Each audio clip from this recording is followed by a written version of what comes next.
Hello guys, welcome to another blog. আরও একটা নতুন ভিডিও নিয়ে চলে এলাম তোমাদের সাথে শেয়ার করতে।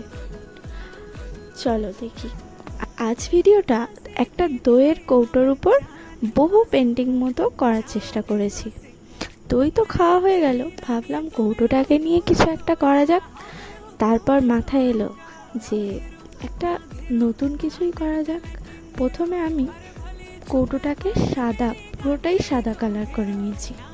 তারপরে ওটার উপর বিভিন্ন রকম লাইট কালার দিয়ে অনেকগুলো শেপ বানিয়েছি। তার উপরে কালো রং দিয়ে বিভিন্ন পাতার মতো কিছু ড্রয়িং করেছি। পুরো ড্রয়িংটাই কিন্তু আমি ফেব্রিক কালার দিয়েই করেছি। যা কালার দেখছো সবটাই ফেব্রিক কালার দিয়ে করেছি।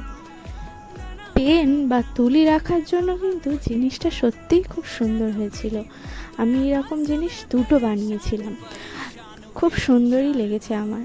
তোমাদের কেমন লেগেছে প্লিজ কমেন্টে জানিও। আর ভিডিওটাকে লাইক করো, শেয়ার করো, আর চ্যানেলটাকে কিন্তু সাবস্ক্রাইব করে দিও।